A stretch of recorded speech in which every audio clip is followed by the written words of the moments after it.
Ako ang inyong Lolo Pael at ito ang aking kwento.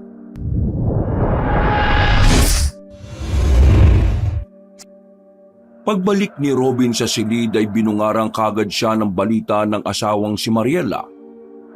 Base sa ilatya ng mukha ng morenang babae ay mukhang maganda ang balita. Nakangiti kasi yun sa kanya matapos sumalik sa labi. Oh, ang saya mo yata ngayon, mahal. Anong meron? Walaan mo. Inay ko po. Ginawa pa ako manghuhula. Sige na kasi. Walaan mo na to kang killjoy dyan, mahal. Okay, sige na. Hulaan ko na. Buntis ka na naman, tama? Pasensya na pero hindi eh. Huwag mo na nga muna sa akin ipaalala yan. Ikaw naman. Sorry. Yun lang kasi naisip ko eh. Sasaya ba naman ang mukha mong yan? Yung kagad ang naisip ko, mahal. Ano nga ba kasi yung magandang balita na yan? Sabihin mo na sa akin. Ito na nga. Isasama tayo nila, ma'am at sir, sa bakasyon nila sa probinsya. Parang higit 1 buwan yata tayo ron eh. Oh, ano naman maganda sa balitang yun, mahal? Ang killjoy mo talaga, mahal.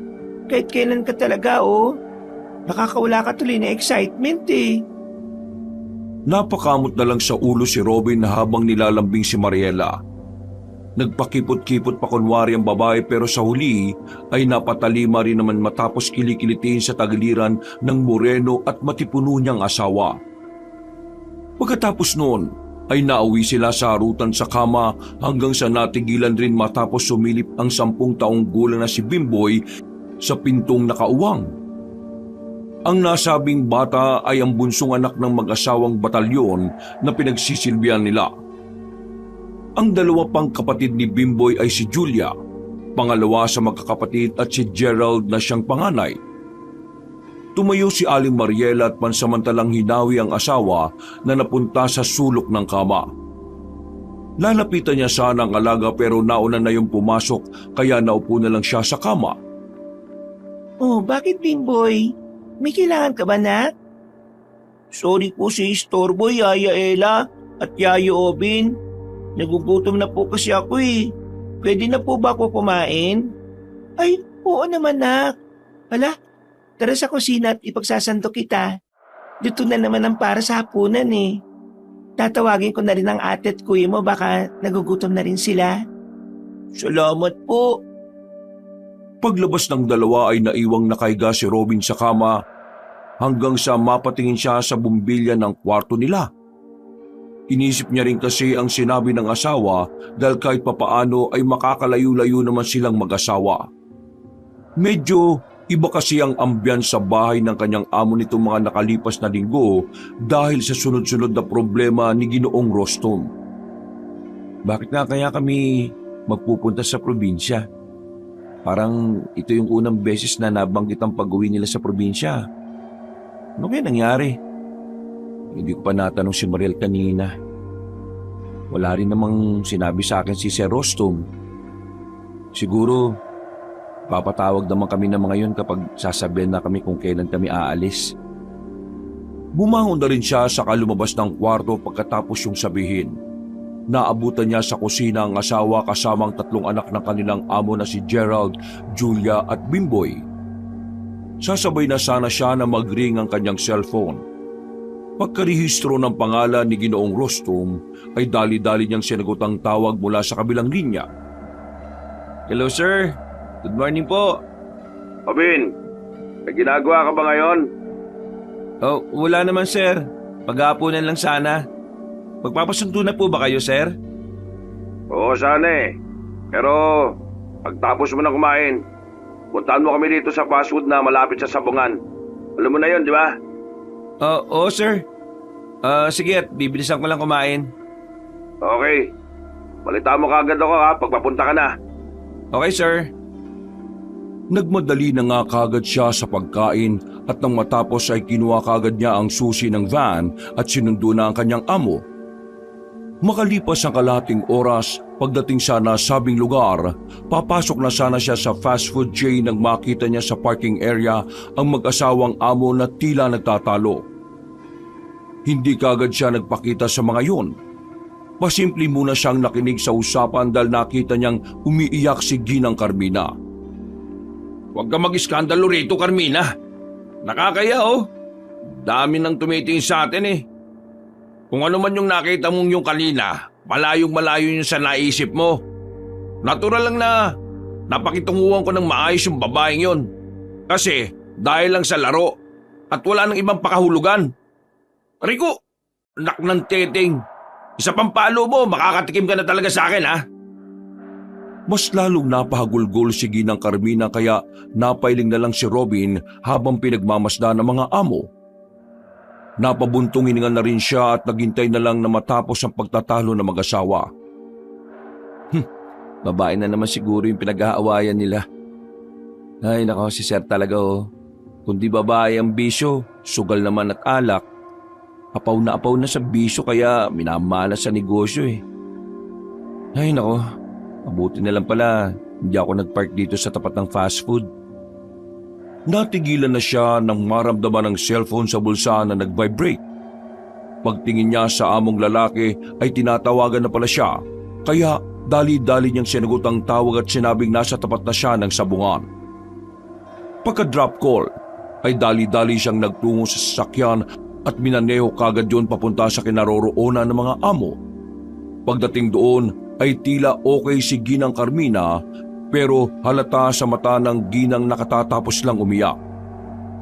Sumakay agad ang mag-asawa na parang walang nangyari, kaya nagbiyahe na kagad si Robin pabalik sa magarang bahay. Nang makauwi na sila, ay pumasok kagad ang mga amo niya sa loob. Chinecheck lang niya saglit ang sasakyan at pagkatapos ay nagtungo na rin siya sa silid nilang mag-asawa. Katatapos lang ni Mariel magbanlaw ng katawan nang maabutan niya yon. Kaya pasimple siyang gumisi at saka naman dumiskarte. Nang nasa kasarapan na sila, ay naantala na naman ang dalawa dahil muling sumulpot si Bimboy na nakadabit na ng pantulog. Nagulat pa nga si Mariela dahil nung akala niya ay kung sino ang biglang nagbukas ng pinto.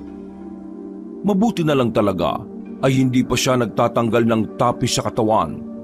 Dahil kung nagkataon ay baka makita sila ng batang lalaki sa kanilang kamunduhan. Napaungo tuloy si Robin ng pasimple sa kahubilata na lang sa kama habang pinagmamasdan ng dalawa. Oh, Bimboy, na, di ba sabi ko naman sa iyo na kakato ka muna bago ka pumasok? Sorry po, Yaya Ella, Yaya Obin. Natatakot kasi ako sa kwarto ko eh.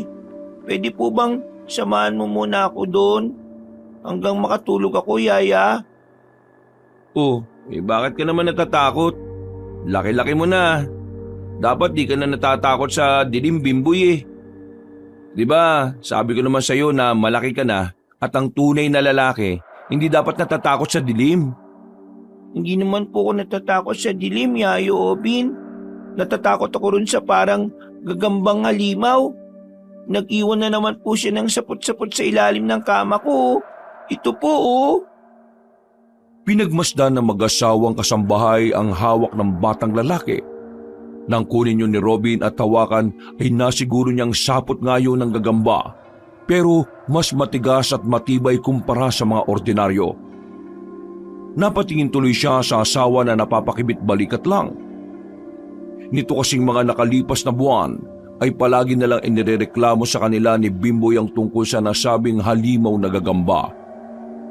Madalas nga raw yung nagiiwan ng mga sapot-sapot sa iba't ibang parte ng katawan ng batang lalaki.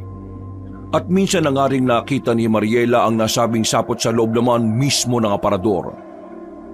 Sige na mahal, samama na muna si Bimboy hanggang sa makatulog siya. Okay, magbibis lang ako naka. Nang makapagbihis na ang Ginang ay kaagad niyang sinamahan ng pinakabatang alaga sa silid noon. Naiwan naman si Robin na nakahilata sa kama habang nakatingin sa kisame. Naiisip niya kasi ang nakita kaninang pag-aaway ng kanyang mga amo. Napabuntong hininga siya at nakaramdam ng pagkaawa kay Ginang Carmina. Grabe yung iyak ni Ma'am kanina. Halatang matindi ngayon ang ginawa ni Sir ah. Napasandal siya sa pinakadulo hanggang sa makatulog na nga ng mahimbing. 12:00 ng hating gabi, napamulagat si Robin matapos makarinig ng kalansing sa bandang kusina. Pagbangon ay nakita niyang natutulog na ng mahimbing ang asawa, kaya siya na lang ang sumilip doon. Pagkalabas ng kwarto nila ay madilim ang paligid, kaya hinanap niya kagad ang switch ng ilaw sa kusina. Pero bago pa niya makita yon, ay meron na siyang naaninagan na mapupulang mga mata. Magkakahilera yon na tigit sa 8 ang dami. Napakusot pa siya ng mata sa pag-aakalang namamalikmata lang. Pero nang kumurap-kurap yun ay napatras siya. Nang mapadikit sa gilid ng pintuan ay biglang gumalaw ang mga nasabing magkakadikit na mata. Doon ay nakita niya ang anino ng mga paa na parang gagamba. Mabilis yung gumapang palabas sa bintana ng kusina na nakabukas. Nagulat siya at nawala ang antok, parang nga siyang nakakita ng gagambang kasing laki ng tao. Katulad ng sinasabi ni Bimboy. Ha? Gagamba yun? Sapagkat mula mismo sa bintanang nilustan kanina ng malagagambang nilalang ay may sapot na magkakasunod na bumulusok papunta sa kanya. Natamaan siya sa iba't ibang parte ng katawan hanggang pati sa bibig, kaya hindi na niya nagawang makasigaw. Sinubukan niya rin kumawala gamit ang matipunong pangangatawan, pero hindi yun umubra. At ilang saglit pa nga, nakita niyang mula sa bintana na muling bumalik ang nasabing malagagambang nilalang at bigla siya nitong nilundagan. Napabalikwas ng bangon si Robin dahil sa tapik ng kanyang asawa. Paglinga-linga sa paligid ay napansin niyang nasa kwarto pala siya at natutulog, kaya nakahinga siya na maluwag. Ay nako, panaginip lang pala. Mahal, bangon ka dyan. Kakausapin tayo ni Mama at Sir. Nandun sila sa kusina. Sumunod ka na ron, ha? Ha? Sige mahal. Salamat ha. Paglabas ni Mariel ay kagad ngang nag-ayos ng sarili ang lalaki. Hindi muna niya iniligpit ang kama dahil mukhang importante ang sasabihin ng mag-asawa nilang amo. Pagharap niya sa salamin, habang nag-ayos ng buhok, ay napansin nga niya ang ilang puting himulmol sa mga damit niya. Nang hawakan ng mga ito ay nagulat siya nang makita ang piraso ng mga sapot. Nanlaki ang mga mata niya nang maalala ang nangyari kaninang madaling araw. Naisip niyang ang malagagambang nilalang at nagulat siya nang biglang tapikin ni Bimboy na bigla na naman pumasok sa silid. Uy, anak ng tokwa naman oh. Bimboy naman. Di ba sinabihan ka na nga ni Yaya Ella mo na wag basta-basta papasok sa kwarto ng ibang tao? May mga sapot-sapot ka rin po, Yayo. Kaya po pala walang nanggulong higanting gagamba sa kwarto ko kagabi. Pagkasabi yun ay tumakbo na ang batang lalaki palabas ng silid. Naiwan namang nagugulumihanan si Robin at napapaisip. Bumalik lang siya sa wisyo nang tawagin na ulit ni Mariela ang pangalan niya. Isinantabi na muna niya ang mga naiisip at nagtungo na sa kusina para makausap ang mga amo. Tinalakay nga nila ang pag-uwi sa probinsya ngayong darating na linggo. Namatay na kasi si Doña Gorgonia Batalyon, ang nanay ni Ginoong Rostum. Ito ang unang pagkakataon na binanggit sa kanila ng Ginoo ang tungkol sa kanyang ina. Kaya medyo nagulat din ang mag-asawa. Pagkatapos ng mga pag-uusap ay bumalik na nga sa gawaing bahay si Aling Mariela, habang si Robin naman ay sinamahan na ang mag-asawa niyang amo sa aasikasuhin ng mga ito para sa pag-uwi. May ilang papeles din sila kasing mga aasikasuhin para sa lamay at paglilibing ng nasabing donya. At sa pagkakarinig nga ni Robin, si Ginoong Rostum na kaisa-isang anak ang magmamana ng malawak na maisan ng kanilang pamilya. Pag-uwi ng bahay ay naikwento niya kagad to sa asawa na nagulat din sa nalaman. Mayaman pala talaga si Sir, no, mahal? Akala ko, yumaman na lang siya sa pagninegosyo. Yun nga din ang alam ko eh. Sa tagal natin dito, ngayon lang natin nalaman na meron pala siyang maisan sa probinsya. Tagapagmana pala siya. Biruin mo, doon niya yung tawag sa nanay niya. Oo nga, pero ma-pride rin ng amo natin no? Talagang sinalban niya ang negosyo sa sarili niyang mga kamay at walang tulong ng nanay niya. Napaismid na lang si Robin sa mga sinasabi ng asawa. Alam niya kasi ang mga galawan ng lalaking amo na hindi niya lang din sinasabi sa asawa. Ayaw niya kasing maging mityayo ng gulo at maging dahilan para matanggal pa sila. Oh, bakit tatahimik ka dyan, mahal? Wala naman. Naisip ko lang kung gaano kaya talaga kayaman ng pamilya Batalyon, no? Malamang mayaman talaga. Mukha nga eh. O siya, matulog na tayo. Maga pa akong gigising kasi i-check ko yung sasakyan dahil aalis kami ulit ng alas 7 ng umaga. Hindi pa tapos ang pag-aasikaso ng mga papeles ng mga amo natin eh. Habang nakaiga ay marami-rami pa silang napag-usapan hanggang sa sabay na nga silang nakatulog. At katulad ng nangyari nung nakaraan, ay naalimpungatan na naman si Robin ng mga bandang 1:30 na madaling araw. May naririnig na naman siyang ingay sa labas, sa bandang kusina. Kaya marahan siyang tumayo at binuksan ang pinto ng silid. Sumilip siya roon pero wala naman siyang nakitang kahit na sino. Nakahinga siya ng maluwag at nang isasara na ang pinto ay bigla namang sumulpot si Bimboy dahilan para mapatras siya gawa ng pagkagulat. Mabuti na lang ay hindi nagising si Mariela dahil medyo may kalakasan ang naging pagsigaw niya. Bimboy naman! Sorry po, Yayo Obin. Nauuwaw kasi ako eh. Huli ka na, sasamahan kita. Pagdating nila sa kusina ay kagad binuksan ng matipunong lalaki ang switch ng ilaw. Pinainom niya kagad ang batang lalaki bago yun ihatid sa silid nito. Oh, di na kita sasamahan hanggang makatulog ka ha. Huwag ka matakot sa dilim. Hindi naman po ako takot. Kasi wala na po yung gagamba sa kwarto ko. Hindi na po ako yung kinukulit niya kundi kayo po, Yayo Obin.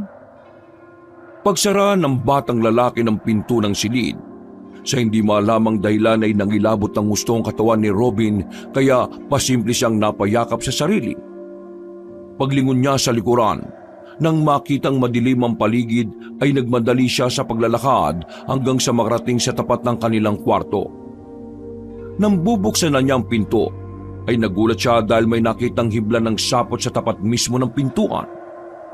Napapakunot ng noon niya yung dinampot saka nagpalinga-linga sa paligid bago pumasok sa kwarto at magkandado ng pinto. Napakamot siya sa ulo dahil hindi niya rin maintindihan kung bakit siya natatakot ng ganun. Ano ba yan, Robin? Natatakot kasi sinasabi ng isang bata. Ang laki-laki ng katawan mo. Saka hindi naman yung totoo eh. Guni-gunit panaginip mo lang yung halimaw na gagamba. Mahal, ba't nandiyan ka pa? Matulog ka na at maaga pa kayong aalis ni Mama at Sir. Tara na rito at wala akong kayakap po. Napatango na lamang ang matipunong lalaki bago tabihan ng asawa at matulog na rin na mahimbing.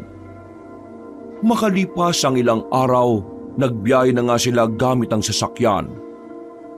Naisipan kasi ng mag-asawang batalyon na sumakay na lang ng Roro para mas makatipid sila sa biyahe. Alam na rin naman ni Robin ang totoong dahilan kung bakit napili yun ng mga amo. Alam niya kasi ang kagipitan ngayong nangyayari lalo na sa negosyo ni Ginoong Rustom. Higit 24 oras din ang naging biyahe sa barko at pagbaba nila sa daungan ay nagbiyahe pa sila ng higit 6 na oras. Pagdating sa isang bayan ay huminto saglit ang sasakyan para makapagtanong-tanong si Ginoong Rustom. Sa tagal ng panahon kasi ay hindi na niya matandaan ang daan papunta sa kanilang lupain. Lalo na ngayon at marami nang nagbago sa bayan. Ang dating palatandaang tulay ay wala na roon, kaya hindi na niya alam kung saan sila pupunta. Pagparada nila sa tapat ng simbahan ay nagtanong kagad ang Ginoo sa magamang nagtitinda ng mga hinabing bag at kung ano-ano pang souvenirs. Walang galang na ho. Itatanong ko lang sana kung nasaan na yung dating tulay paglampas doon sa simbahan. Papunta kasi kami sa maisa ng mga batalyon eh. Napansin kagad ni Robin ang reaksyon ng mukha ng lalaking napagtanungan ni Ginoong Rustom. Halata sa itsura noon ang pagkabigla at pagkatakot, pero itinuro pa rin naman sa kanila ang daan. Bago umalis, ay narinig pa nga niya ang lalaki na nagsasalita ng mga bagay patungkol sa nasabing maisan. Dahil doon ay napabulong na lang sa sarili ang matipunong lalaki habang ang atensyon ay nasa kalsadang tinatahak. Bakit kaya parang takang-taka yung tinderong yun sa maisan ng mga batalyon? Tsaka, ano yung sinasabi niya kanina na sigurado ba talaga kami na pupunta kami sa lugar na yon? Para naman siyang nananakot na ewan. Dahil pasado 4:30 na ng hapon, bago lumabas ng nasabing bayan ay nagpasya muna silang magmerienda sa isang simple at lokal na restaurant. Ayon na rin kasi kay Ginoong Rostum, kapag nasa bayan na sila ay aabutin pa ng lagpas 1 oras ang biyahe bago tuluyang marating ang maisan at ang bahay ni Doña Gorgonya Batalyon. Dahil nauna nang natapos si Robin, lumabas muna siya at naghintay sa parking area. Hindi sinasadyang mapakinggan niya ang pag-uusap ng ilang taga roon na patungkol sa isang bagay. Hindi na nga sana niya papansinin, pero nabanggit ang maisa ng batalyon kaya pasimple siyang nakinig. Base sa napakinggan niya, ay tila iniilagan nga raw ang nasabing maisan, lalo na ngayong patay na si Doña Gorgonya Batalyon. Sa kabilang banda, ay nagtaka ang matipunong lalaki dahil ang sabi ng amo niya ay malayo pa sa bayan ng nasabing maisan. Grabe talaga rito sa probinsya, oh. Kahit pala gaano kakalayo, kilala ka pa rin. Sikat pala talaga ang pamilya Batalyon. Pero, bakit nga kaya iniiwasan yung maisan na yun? Naantala na si Robin sa pasimpleng pakikiusyoso dahil nagdatingan na ang buong pamilya. Nagtuloy-tuloy na nga sila ng biyahe hanggang sa wakas ay nakahinga na ng maluwag ang tsoper sapagkat inabot man ng maghahating gabi ay payapa naman silang nakarating sa maisan ng mga batalyon. Namangha ang mag-asawang kasambahay pagkakita nila sa nasabing maisan. Tama nga ang narinig kanina ni Robin na ayon sa mga taong nagkukwentuhan kanina sa bayan ay ang maisa ng pamilya Batalyon daw ang pinakamalaki sa probinsya. Ang laki nga ng lupain nila. Mukhang hindi na matutuloy ang pagpapalis sa aming mag-asawa. Swerte pa rin talaga ng amo ko kahit mabisyo.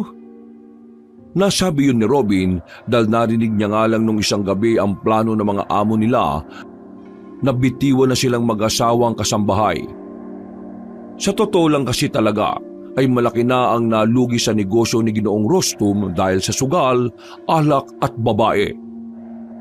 Si Mariela na lang ang pinakamatagal at natitirang kasambahay, habang si Robin naman ang natitirang personal na driver ng pamilya. Nagtiyaga at nanatili ang mag-asawa sa kabila ng hindi kalakihang sahod dahil naging pamilya na rin naman ang turing sa kanila ng buong mag-anak. Simula rin kasi sa panganay hanggang sa bunsong anak ng mag-asawang batalyon ay si Mariela na ang naging tagapangalaga. Dahil binata na si Gerald, ang panganay na anak at dalaga na naman si Julia na pangalawang anak, kaya nakatuna si Aling Mariela sa bunsong si Bimboy. Habang iniisip yun ni Robin ay naawa siya sa asawa. Kung sakaling ang mapapalis sila, sigurado kasing malulungkot si Mariela ng gusto, lalo na at anak na talaga ang turing nila sa 3 anak ng kanilang amo. Hindi pa rin kasi sila nabibiyayaan ng anak hanggang sa edad nila ngayon na 40 anyos. Kaya sa 3 anak ng amo na lang ng babae ibinuhos ang lahat. Napabuntong hininga matipunong lalaki matapos yung maisip hanggang sa mapansin siya ng asawa na nasa tabinan niya pala. Uy, ano binubulong-bulong mo dyan, mahal? At napapabuntong hininga ka pa, ha? Ha? Oh, wala naman, mahal. Nagmamasid-masid lang ako. Ang ganda kasi ng lugar kahit gabi. O siya, tulungan mo na muna kami sa pagkuha ng iba't ibang gamit. Mamaya ka na magsentimiento dyan. Sige, mahal. Ako nang bahala sa ibang gamit. Tingnan mo na lang si Bimboy. Nagtatatakbo na. Diyos ko po, Mariosep. Oy, Bimboy! Magdahan-dahan kang ang bata ka! Pagagalitan ka pa ng mama mo niyan kapag nadapa ka, sige! Hinabol na nga ni Mariela ang kanyang alaga habang si Robin naman ay napapangiti lang sa kanila. Para kasing mag-anak sila kung titingnan at ganun din talaga ang naiisip niya. Maya-maya pa, nang maayos na niya ang lahat ng mga gamit ay bumalik siya sa van para magpahinga.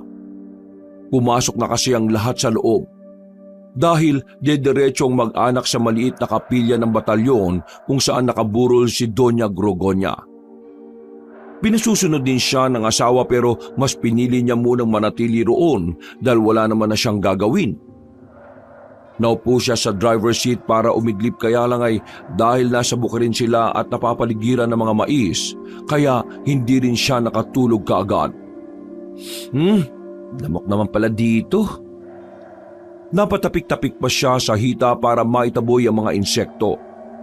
Bukod sa mga lamok, ay nakakatulig din ang ingay ng mga kuliglig kaya naisipan na lang ng matipunong driver na lumabas saglit ng sasakyan para magsigarilyo. Makapagyosi na nga lang muna. Hindi pa naman siguro lalabas yung asawa ko. Mamaya na ako papasok sa loob. Doon na ako matutulog dahil masyado palang malamok dito. Saka siya sumilip sa pintuan ng magarang bahay ng mga batalyon. Pagkalaon ay binunot niya na ang lighter at saka sinindyahan ng sigarilyong hawak. Habang umitit ang yosi ay nilibot niya ng tingin ng maisang nadidiligan ng liwanag ng buwan. Bukod sa may ingay na kuliglig, ay mapayapa ang lugar kaya napabuntong hininga siya matapos ibuga ang usok. In fairness nakaka-relax talaga sa lugar na to Malayo sa laso ng polusyon, ingay ng syudad at kaguluhan. Pero bakit mas pinili ni Sir Rostom na umalis kaysa maglagi rito? Mayaman naman sila at malawak ang lupain Ay nako, ang wiwirdo rin talaga ng mga mayayaman. Matapos sabihin niyo ni Robin ay napatingin sa sigarilyo na parang nakukonsensya. Pakiramdam niya kasi ay parang dinudumihan niya ang napakalinis na hangin. Dahil doon ay pinitik niya ito kaagad sa lupa at saka tinapak-tapakan hanggang sa maupos ang baga. Pagkalaon ay napaharap siya sa magarang bahay dahilan para mas makita niya ang kabuuan nito sa ilalim ng nagniningning na liwanag ng buwan. Doon napansin na matipunong binata na kahit magara ay halatang luma na ang nasabing bahay. Parang mansyon sa laki pero parang pinamumugaran na ng mga multo. Sayang na talaga. Pinagmasdan niya sa kabilang dulo ng lupain ang maningning na liwanag mula sa kapilya. Pinakinggan niya rin ang bulungan ng mga taong nakikiramay doon na hindi niya naman maintindihan. At habang nagmumuni-muni, ay biglang umihip ang hangin at nang dumampi na ito sa balat ni Rostom, ay nakaramdam siya ng kakaibang kilabot. Kaya naman napalingon siyang muli sa malawak na kapaligiran. Taimtim at tahimik niyang pinagmasdan ang maisan hanggang sa tumigil ang ingay ng mga kuliglig na kanina pa niya naririnig. Napakunot siya nang matapos mapansin yon. Nabingi kasi siya sa katahimikan kaya tinusok-tusok niya ng dahan-dahan at ilang ulit ang magkabilang tenga na parang nagtatanggal ng tutuli. Ilang saglit pa nga ay nakarinig na siya ng may hinang kaluskos subalit nagulat siya dahil naggagaling to sa lupa. Dahil doon ay marahan siyang napayuko at napatingin sa bandang paanan dahil naramdaman niya rin na parang merong kumikislot sa ilalim ng lupa. Tila may kung anong bagay ang gumagapang papunta sa maisan at ito ay nagbibigay ng munting ingay na parang mga insekto. Labis na nagtaka matipunong lalaki kaya mas pinakiramdaman niya pa ang paligid. Muli rin siyang napatingin sa kapilya pero wala naman siyang nakikitang kakaiba roon. Pag-angat ng kanyang ulo at pagbalik ng atensyon sa malawak na taniman ay kitang-kita ng dalawang mga mata niya na naggagalawan ng dahon ng mga mais na parang merong sariling buhay. Ang mga paggalaw ay sinasabayan ng mahihinang tunog na parang insekto. Tahimik na itinoon niya ang paningin sa gawing yon at sa kanya napagtanto ang lahat. Ang munting ingay ay galing mula mismo sa mga bunga ng nakatanim na tila ba ang mga ito ay may buhay. Ha? Totoo ba itong naririnig at nakikita ko? Natigilan na siya sa pagsasalita matapos maunawaan ng mga bagay-bagay at pagkalaon mula sa gitna mismo ng maisan ay biglang sumulpot ang isang malaking anino ng nilalang. Tila nasa 6 na talampakan ng taas nun. Pero hindi niya maaninag ang muka dahil sa sobrang liwanag ng buwan at masyadong natatakpan ng nasabing nilalang. Ha? Sino ka? Hindi sigurado ng maskuladong lalaki kung ano ang kanyang nakita, pero ang alam niya lang sa sarili ay hindi yun normal na nilalang. Hindi man probinsyano pero dahil matagal na siyang suki sa pakikinig at panonood ng channel ni Miss Pam at saka Banong, kaya naniniwala rin siya sa mga kababalaghan pagdating sa mga probinsya. Kung paanong naniniwala siya sa Diyos, anghel, espiritu at demonyo, ganun din naman ang paniniwala niya sa mga iba pang mga hindi pangkaraniwang nilalang katulad ng mangkukulam, engkanto, aswang at iba pa. Bigla tuloy siyang nangilabot pero hindi niya ipinahalata ang takot kaya muli niyang tinanong ang nasabing nilalang na nakatayo sa bandang gitna ng taniman. Nilakasan na rin niya ng kaunti ang boses para masiguradong marinig siya noon. Mawalang galang na, pero sino ka na nandyan sa bandang gitna na maisan? Hindi umimik ang nasabing nilalang, kaya napatras na si Robin habang nakatingin dito. Nang muli niya tong tanungin ay bigla na lang siyang nahirapang makagalaw. Pinilit niyang kumilos subalit para siyang naistatwa sa kinatatayuan at kahit anong pilit niya ay hindi siya makakilos. Tila ba naparalisa ang buong katawan ng lalaking tsuper. Pagkatapos noon ay nagsimulang maglakad ang nilalang na hindi makilala. Marahan at papalapit sa kanyang kinaroroonan. Nang makita niya ang 8 malalaking paanon, ganon din ang mga matang magkakahilera at namumula ay nagimbal siya. Pinilit niya uling gumalaw hanggang sa maabutan na lang niya ang sarili na nababalot na pala ng buong katawan niya ng makapal na sapot. Nakadikit siya sa gilid ng van at kahit anong gawin niyang pag-alma ay hindi siya makakawala. Sinubukan niya ring sumigaw para humingi ng saklolo pero pati pala ang bibig niya ay nasa puta na rin. Dahil doon ay pinagmasdan na lang niya ang malahalimaw na gagambang marahang lumalapit. Napasigaw na siya pero sa isip lang habang pilit na kumakawala sa pagkakasapot. Tulong! May halimaw! May halimaw! May malaking kagamba! Tulungan niyo ako, mahal! Mariela! Tulungan niyo ako! At dahil may sapot din ang kanyang bibig ay wala ring nangyayari. Sa isip lang siya nakakasigaw ng malakas pero ang totoo ay wala naman talagang nakakarinig sa kanya. Nang maintindihan ni Robin ang sitwasyon habang papalapit ang halimaw na gagamba, ay doon na kumabog na mabilis ang kanyang dibdib. Mabilis na namuo ang takot sa isipan niya na nagbigay kilabot sa buo niyang pagkatao. Gumapang ang pakiramdam na ito sa buo niyang katawan hanggang sa para bang lumolobo na ang kanyang ulo. Tulong! Kahit sino! Parang awa niyo na! Tulungan niyo ako! Ilang saglit pa nga nang makalapit na ng tuluyan ng halimaw ay tumambad na nga sa kanyang paningin ang nakakakilabot nitong itsura. Ang 2 sa 8 paa nito ay paa ng tao habang nasa unahang paa naman ay kamay ng tao pero mahaba ang mga kuko. At base sa makapal at mahaba nitong buhok ay masasabi nga ni Robin na babae ang halimaw. Halata rin yun dahil sa hugis ng mukhang pantao. Medyo malaki lang ang bibig na naglalaway at mahaba ang ngiping matutulis. Halimaw! Halimaw! Tulungan niyo ako, may halimaw! Sa sobrang pagkasindak matapos makita ang nakakatakot na nilalang, ay nagkakawag na parang bata si Robin kahit alam niyang wala siyang magagawa. Sa higpit ng pagkakasapot ay hindi na niya nga maigalaw kahit ang isang daliri. Mamamatay kayo sa lugar na ito! Gagawin ko kayong pagkain at ang sariwan yung dugo ang magiging pataba sa aking maisan! Ilang saglit pa nga, walang ano-ano ay bigla na lang may lumabas na sapot sa bibig ng nasabing halimaw. Bumalot yun sa buong mukha ni Robin hanggang sa magdilim na ang kanyang buong paligid dahil wala na siyang makita. Nagabol ng hininga siya hanggang sa maramdaman niya ang pagtapik ng kung sino sa kanyang balikat. Dahil doon ay napabalikwas siya ng bangon. Pagtingin niya sa gawing kaliwa, ay namata niya si Bimboy na siya palang tumapik sa kanya.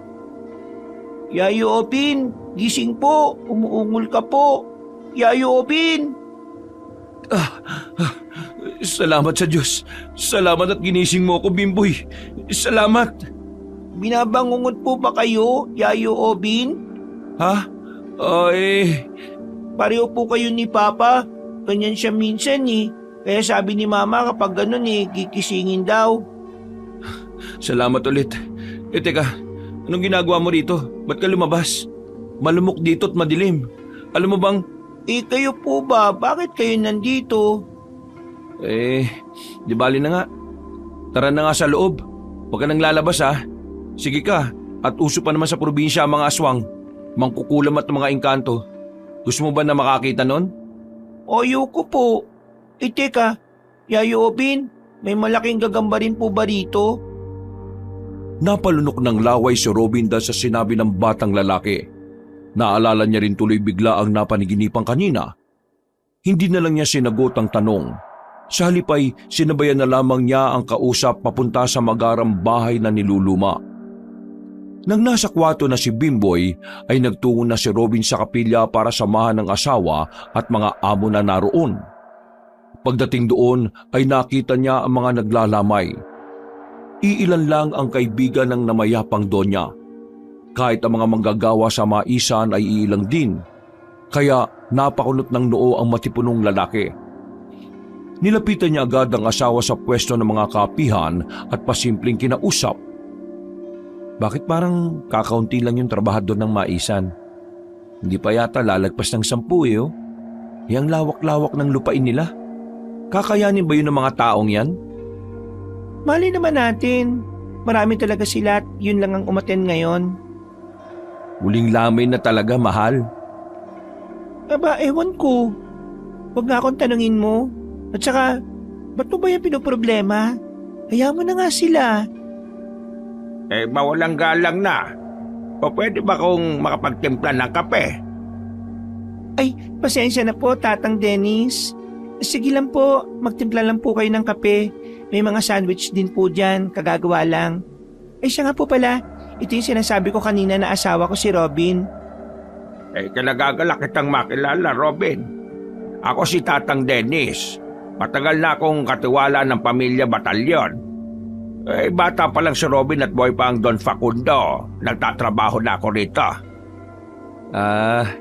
Ikinagagala ko rin ho kayo makilala, Tatang Dennis.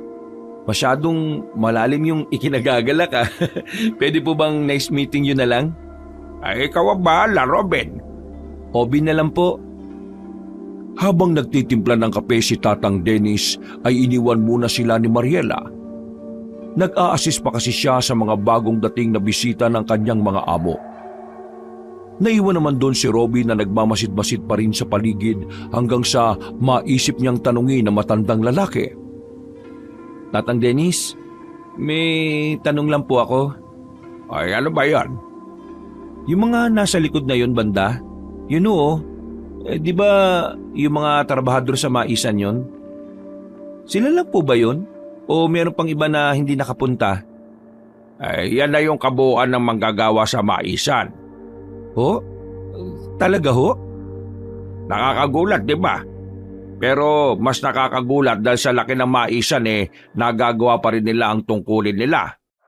Nung nakarang taon, tumutulong-tulong pa nga ako Kaya lang, pagpasok nitong taon na to, halos magkasunuran kami ni Doña Gorgonia na panay-panay ang pagkakasakit kaya tumigil na ako sa pagtulong sa mga trabador. Pero may pagkakataon talaga na kailangan ko silang samahan lalo na kapag kulang sa tao. Hindi po ba sila nag-hire ng ibang manggagawa sa maisan?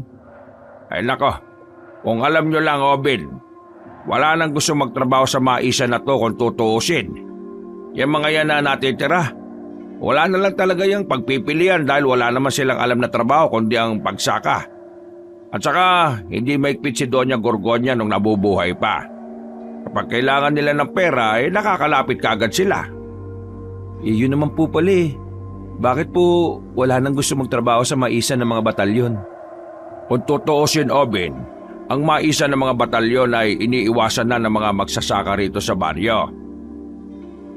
Iniiwasan? Bakit naman ho?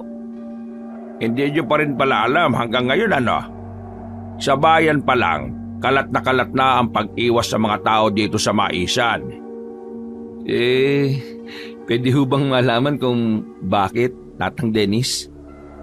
Itong pagpasok kasi ng taon, magmula na magsimulang makasakit si Doña Gorgonya, nagkaroon na ng mga kababalagan dito sa maisan. Pagkatapos noon, nitong nakalipas na 3 buwan 8 manggagawang sabay-sabay na nawala at hanggang ngayon ay hindi pa rin nakikita. Anong nangyari sa kanila? Walang nakakalam kung ano ang totoong nangyari at kung nasaan na talaga ang 8 trabahador. Pero yung nag-iisang nakasaksi sa mga nangyari na si Daniel, hindi naman na makausap ng mga pulis dahil nasiraan na ng bait At 1 buwan pagkatapos ng pagkawala ng 8 nagpakamatay din si Daniel. Ay, grabe naman po pala yung nangyari.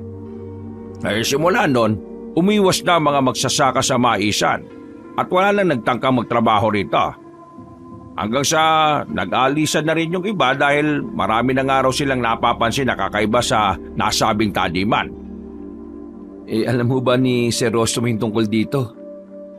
Ilang beses na akong tumawag sa kanya sa telepono. Alam niya ang lahat pero pumunta lang siya rito nang mamatay yung nanay niya. Ganyan talaga yan si Sir Rostom. Wala yung pakialam sa ibang bagay. Ayaw niya talaga kasi sa lugar na ito. Napatingin tuloy si Robin sa lalaking amo na nasa pinakadulo ng kapilya habang merong kausap sa cellphone nito. Napaismid siya pagkakita sa amo at napabaling lang siya ulit nang tapikin naman ni Tatang Dennis. Nagpaalam na yun sa kanya dahil pupunta na ang mga trabador sa maisan na naroon din sa lamay. Dahil doon ay nagtimpla na lamang din muna siya ng kape at pagkalaon dahil hindi pa niya nakikita si Doña Gorgonya. Napakunot siya ng noo pagkasilip sa matandang babae. Pakiramdam niya kasi ay namumukha niya yon. Hindi niya lang matandaan kung saan niya nakita. Baka hawig lang naman. Mistisa kasi ang Donya kaya malamang marami siyang kahawig sa Maynila. Umalis na siya sa harapan ng kabaong at tinulungan na pansamantala si Mariela sa pag-aasikaso sa ibang nasa lamay. Ilang saglit pa nang makaramdam na ng antok ay nagpaalam na siya sa asawa na mauuna ng matulog. Napagod din kasi siya talaga sa pagbabiyahe. Nang nasa kwarto na, humiga kagad siya sa kama at nakatulog ng mahimbing. Nagising lang siya sa kalaliman ng gabi nang marinig ang paglangit-ngit ng bintanang niluluma na ng panahon. Inaantok siyang napadilat at lumapit dito para sana isara hanggang sa mapansin niya mula sa bandang maisa ng isang malaking anino. Kitang-kita yon dahil sa maliwanag na buwan at napakalaki na lampas sa mga tanim na mais kahit pa matataas pa yon. Mas nagulat pa siya nang mabilis yung tumakbo palapit sa kanya gamit ang 8 nito mga paa at nanlilisik na mga 8 mata nito. Mabilis ang mga sumunod na pangyayari. Bago pa tuluyang maisara ni Robin ang bintana, ay nagpakawala na ng sapot ang halimaw at saka siya sinunggaban. Napabangon siya matapos na mahinang tampalin ni Mariela sa mukha. Nagulat pa siya pagkakita sa asawa. Huy, para ka naman nakakita ng multo, mahal. Bilisan mo na dyan. Mag-ayos ka na sa sarili mo at mag-almusal. Mamaya ililibing na si Doña Gorgonya, oh. Ay, oo nga pala. Nag-ayos na nga sila at pagkalipas ng 9:00 ng umaga, ay nag-umpisa na ang pagpoprosesyon sa patay hanggang sa makarating sa libingan. Mabilis lang ang naging proseso dahil ayaw na rin yung patagalin ni Ginoong Rostom. Hindi niya na rin kasi gustong magtagal sa lugar na yon dahil ang pakay lang naman talaga niya ay makuha ang manang lupain para na rin maibenta to sa iba. 1 linggo ang lumipas pagkatapos ng libing. Wala masyadong ganap sa magarang bahay. Madalang din makita ni Robin si Tatang Dennis dahil nais nga sana niyang makakwentuhan pa to patungkol sa kababalaghang bumabalot sa maisan. Sa pananatili kasi nila roon, ay tila meron din siyang napapansin lalo na kay Bimboy. Simula nang mapatpat sila sa lugar na yon, ay tila ba biglang nag-iba ang ugali ng batang lalaki. Madalas na yung nawawala kaya palaging namumroblema si Aling Mariela sa kakahanap. Hanggang isang gabi, pasado 7:00, katulad ng nakalipas sa tipikal na araw, kapag mga ganong oras ay tahimik na ang buong bahay. Habang naghuhugas ang asawa ni Robin ng mga pinagkainan, ay nagtungo muna siya sa veranda para magsigarilyo. Tinanaw niya ulit ang malawak na maisa na tila nadidiligan ng maningning na sinag ng buwan. Maya-maya ay dumating sa harapan niya ang 3 magsasaka ng maisan galing sa kubo malapit doon. Nagkukwentuhan ng mga yon patungkol sa isang bagay na hindi pamilyar sa kanya. Kaya pasimple siyang nakinig, pero nabitin din siya dahil nakalayo na ang 3 kalalakihan. 80? Ano yung 80? Hindi mo alam kung ano yung 80? Ay, nandyan ho pala kayo, Tatang Dennis. Kumain na ho ba kayo? At natapos lang namin nun nila Bitoy, Itoy, at saka Bongbong magapunan. Yung mga kalalaki ang dumaan dito sa tapat mo. Mabalik nga tayo doon sa sinasabi mo kanina. Hindi mo talaga alam yung 80? Hindi po eh.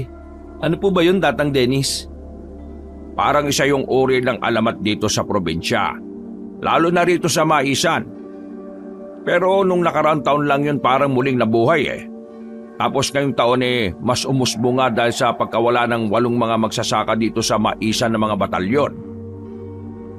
Ano nga ho ba talaga yun? Ayon sa sabi-sabi, ang 80 ay isang aswang na may hahalin tulad sa gagamba. Pero kasing laki yon ng tao. Natutulog lang sila at nagtatago sa mga sulok-sulok na lugar kapag bumibilog na ang buwan. Tapos gumagawa sila ng matibay na sapot para ibalot ang sarili nila. Malakas ang pantinig at pang-amoy nila na kahit natutulog kapag may biktimang nasa malapit lang, maririnig nila at mararamdaman yon. Bumubugas sila ng sapot at yun ay ginagawa nila para manghuli ng tao. Hinahatak nila ang biktima papasok sa pinaglulunggaan nila at doon kakainin ng paunti-unti hanggang sa maubos. Matapos yung marinig ay bigla na lang naalala ni Robin ang napanaginipan niya nitong mga huling lamay ni Doña Gorgonya. Sa hindi malamang kadahilanan ay nagtayuan ng mga balahibo sa mga braso niya pero hindi niya yun ipinahalata sa kausap. Patuloy naman nagsalaysay ang matandang lalaki kaya nakinig lang siya ng nakinig. Kabilugan pa naman ng buwan ngayong linggo na to. Kaya rin napag-usapan nila Bitoy, Itoy at Bongbong ang tungkol sa 80. Doon kasi nagsisimulang gumala-gala ang aswang at mambiktima. May nakapagpatunay na ho ba na totoo yung 80 o may nakakita na? Nung bata-bata pa ako, siguro mga kaedad ako ni Gerald, yung panganay na anak ni Sir Rostom. Putok ang tungkol sa 80. Ang palatandaan doon mga sapot-sapot. Pero ngayon, di ko na rin alam kung totoo o hindi. Nakasanayan na lang siguro. Ganun po ba? Okay, paano? Ngayon na muna kita riyan at medyo inaantok na ako Baga pa yung gising namin bukas dahil sasamahan ko ang mga magsasaka dahil kulang sila ng isang tao. Pagkalis na matandang Ginoo ay naglaro na nga sa isip ni Robin ang patungkol sa nasabing 80. Bago pa lang kasi magpunta rito sa probinsya ay minsan na niyang napanaginipan ang nasabing bagay. Madalas din yung nababanggit ni Bimboy kaya maraming kung ano-anong bagay ang naisip ng Ginoo. Naantala lang siya sa pagmumuni-muni nang biglang dumating si Mariela at sinamahan siya. Hindi ka pa natutulog, mahal? Hindi pa ako inaantok eh. Ako rin Mabuti na lang din at nakatulog na nga si Bimboy. Wala na makulit. Kumusta ka naman, mahal? Nitong nakalipas na araw, panay-panay ang alis nyo ni Mama at Sarah. Oo nga Sana matapos na yung kung ano man ang inaasikaso nila dito para makauwi na tayo. Parang uwing-uwi ka na. Ayaw mo na rito? Napakatahimik kaya at maganda dito sa lugar. Nakaka-relax nga dahil kapag gising mo, bubungat kagad sa iyo ang maisan eh. Ang ganda pa pagmasdan ng paglubog ng araw. Ayaw mo ba nun? Ha? Hindi naman sa ayaw. Namiss ko lang yung ingay at polusyon sa siyudad. Dahil sa sinabing yun na matipunong lalaki ay natawa tuloy ang kanyang asawa habang mahina siyang hinahampas sa braso. Pagkalaon na magdikit ang kanilang mga katawan ay napangis sila pareho na may pakahulugan. Baka naman mamaya, mapagbigyan mo ako, mahal. Simula nang pumunta tayo dito, hindi man lang tayo nakapag-ano eh. Alam mo na. Ay nako, puro ka talaga kalokohan. Sige na at maiwan na muna kita rito. Maghilamos na ako ng katawan. Sumunod ka ron pagkatapos kung gusto mong may mangyari. Magkasunuran na nga silang pumasok sa loob ng bahay at katulad ng usapan ay nagniig nga muna ang mag-asawa hanggang sa makatulog sila na mahimbing. Pasado 1:30 na madaling araw, nagising na naman si Robin dahil narinig na naman niya ang paglangit-ngit ng bintana ng kanilang silid. Napapakamot ulo siyang bumangon sa kama para isara yun. Subalit nang mapatingin sa labas ay nakita niyang bigla si Bimboy na naglalakad. Pakiwari niya ay nag-sleepwalk ang batang lalaki kaya dali-dali niyang ginising si Mariela. Kaya lang dahil sa pagod ay tila tulog mantika ang kanyang asawa. Sa halip na pag-aksayahan pa ng panahon ng paggising sa babae, ay lumabas na kagad siya ng kwarto at pumunta sa kinaroroonan ni Bimboy.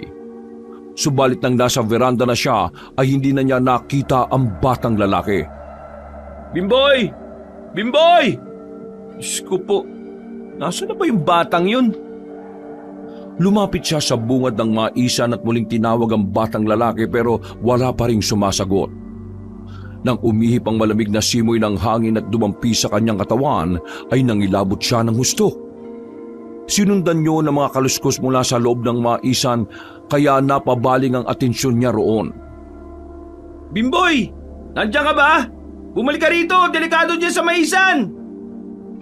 Nakita niya ang isang anino ng bata na tumatakbo kaya sinundan niya yon hanggang sa hindi na niya namalayag nasa bandang gitna na siya ng taniman. Napahinto lang si Robin nang makakita ng malaking scarecrow. Nang muling humangin ay tila sinayaw ang buong maisan kaya medyo nakaramdam na naman siya ng kilabot. Nasaan na ba yung batang yun? Bimboy! Bimboy! Natigilan na matipunong lalaki na makarinig at maramdaman na tila gumagalaw ang lupa. Nang mapalingon siya roon, pakiwari niya ay may kung anong gumagapang sa ilalim na hindi niya naman makita kung ano. Dala ng takot ay nawala na tuloy sa isipan niya ang paghahanap kay Bimboy. Unti-unti siyang umatras hanggang sa napatakbo na siya pabalik sa nilulumang magarang bahay.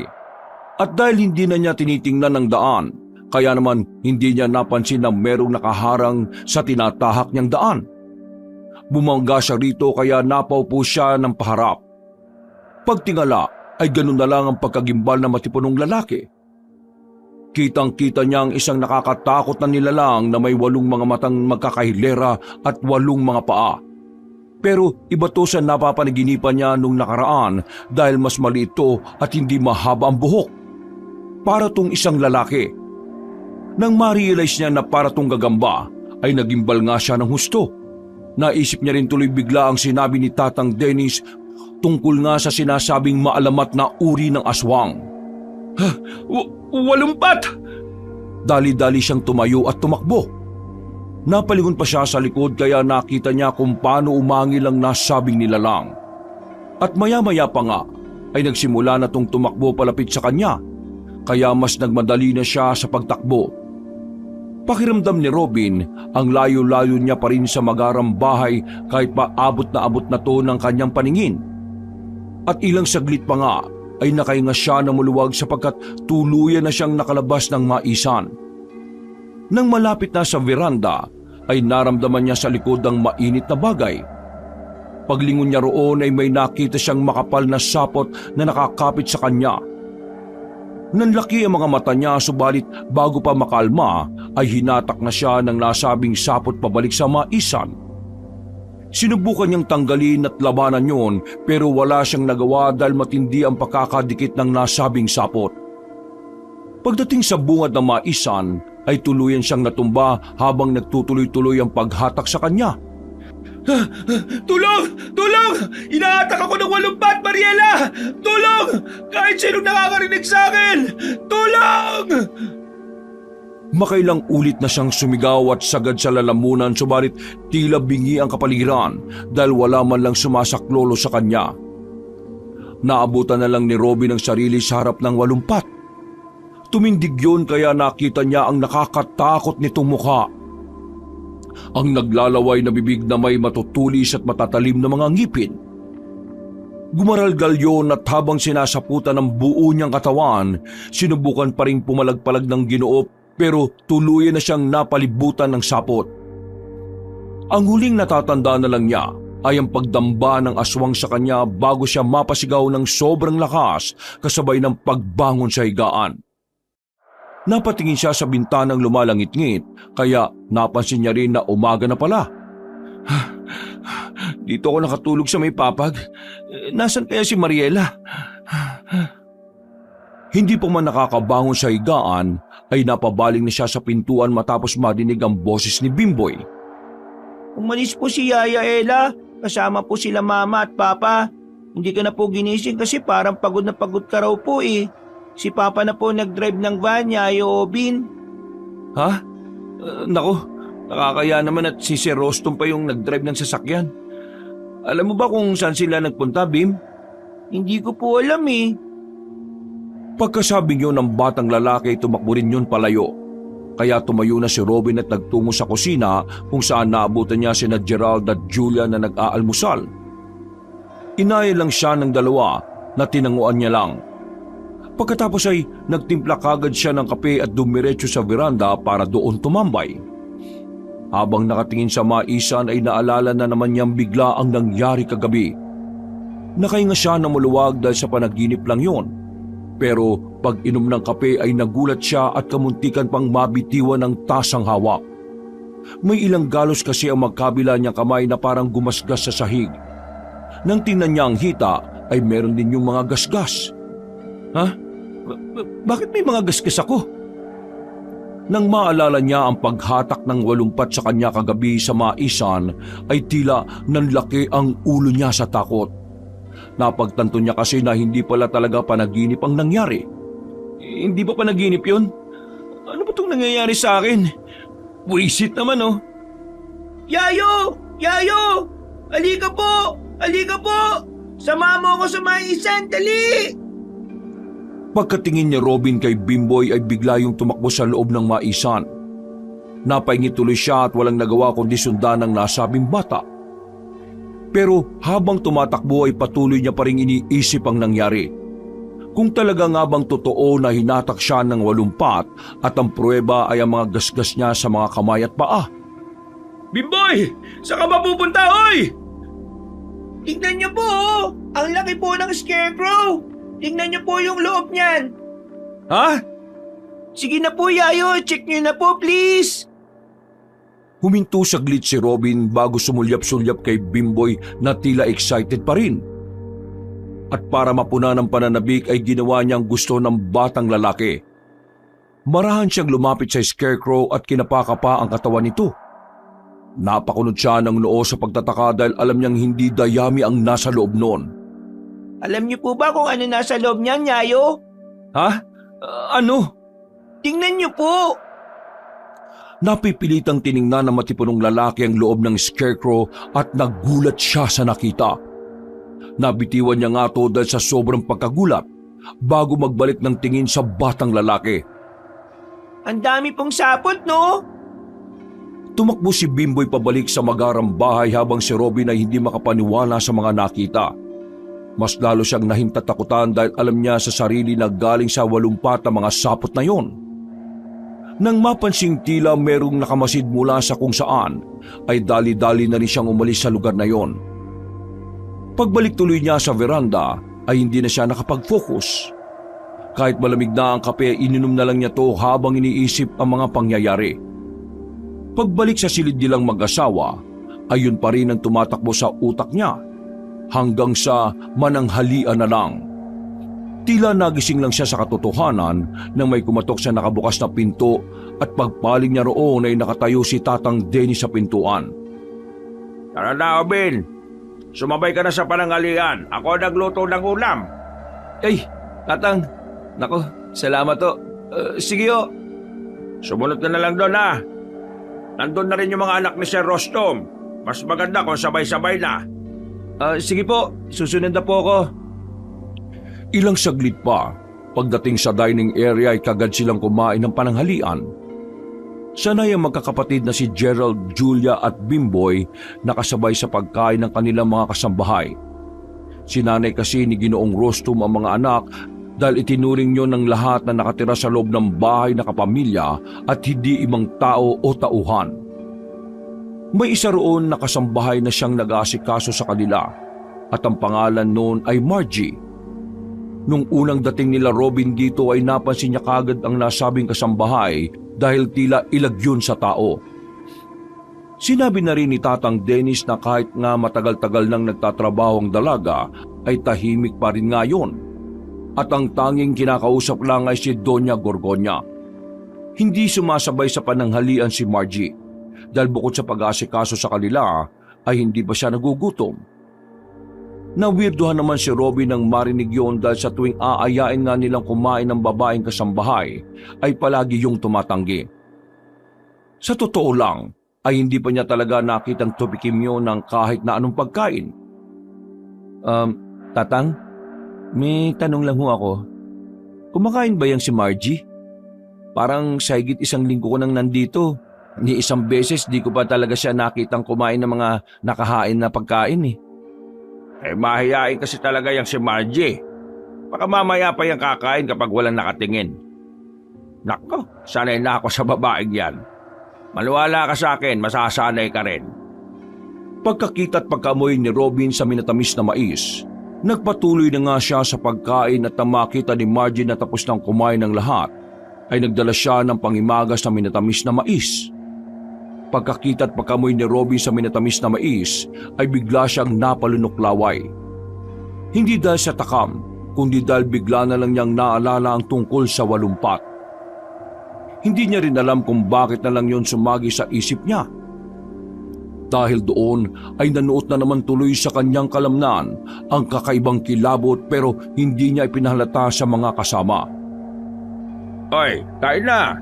Ganyan-ganyan lang yung minatamis na mais ni Margie pero masarap yan. At saka, nalimutan ko nga rin palang sabihin sa iyo, Abin, na kahit iniiwasan ng mga magsasaka maisan ang taniman ng mga batalyon ng isa sa mga ipinagmamalaki dito sa probinsya. Mas matamis kasi at mas malasa. Sa maniwala ka man o sa hindi, natural ang pagtatanim at pagdidilig. Walang inilalagay ng mga insecticide, kaya natural na natural din ang lasa. Ganun ho pala. Mga bata, magsikain na rin kayo ha. Tikman nyo naman ang mais na galing mismo sa taniman ng pamilya niya. Magkakasunod na kumuha ng panghimagas sa magkakapatid na Gerald, Julia at Bimboy.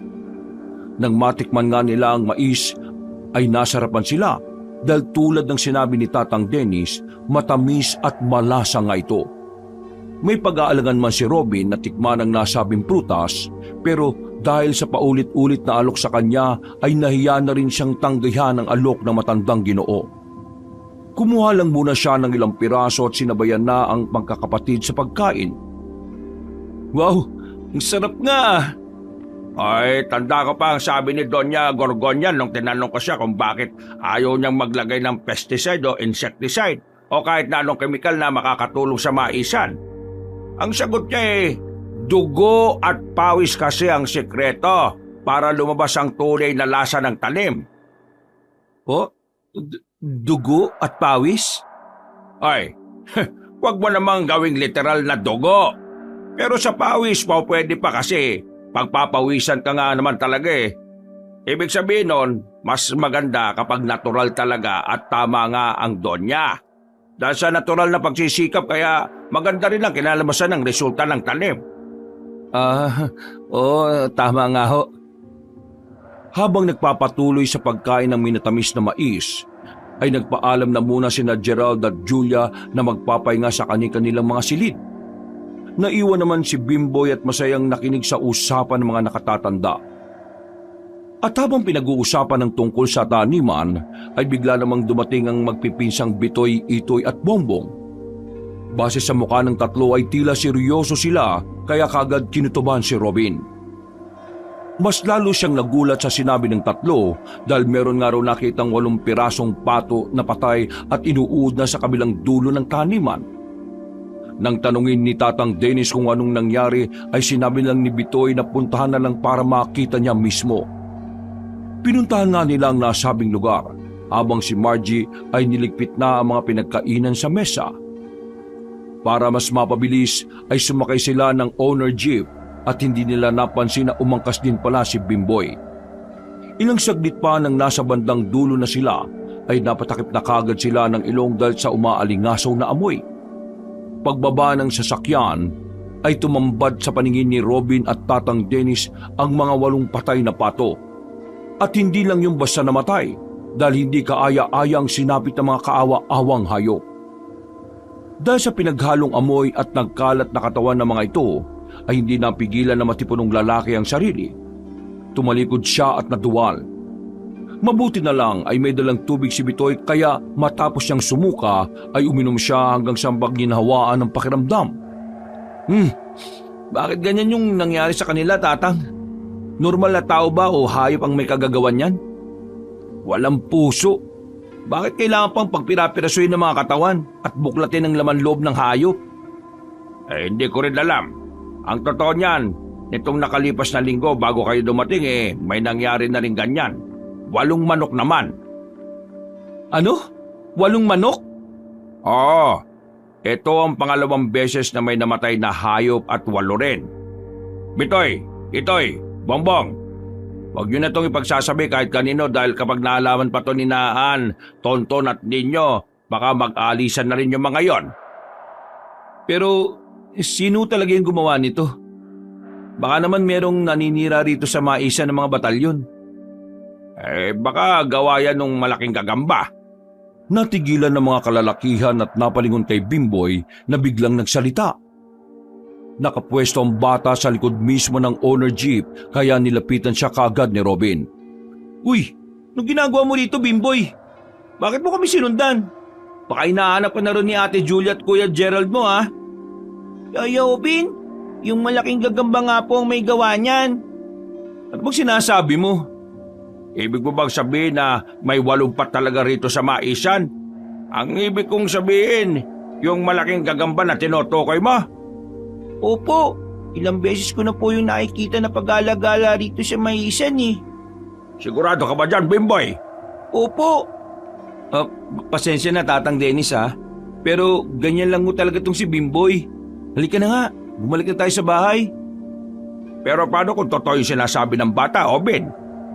Nire-respeto ko kayo, Tatang Dennis, pero wag na ho sana nating idama yung bata dahil natural lang naman sa kanila ang makakita ng kung ano-ano. Malawak pa ho ang imahinasyon nila kaysa sa ating mga matatanda. Pagkatapos ng usapang iyon ay nagpatid na nga muna si Robin at Bimboy kay Bitoy sa bahay. Bumalik din kaagad ang lalaking magsasaka para tumulong sa paglilibing ng mga patong pinatay sa karumal-dumal na paraan. Pagdating nila sa loob, habang natutulog sina Gerald at Julia sa kanilang silid, ay kinausap naman ni Robin ang batang lalaki. Totoo ba yung sinabi mo kanina, Bim? Huwag ka magsisinungaling, ha? Opo, Yaya Obin. Ilang gabi ko na pong nakikita yung higanting gagamba sa maisan. Tinawag niya po ako at nakikipaglaro siya sa akin.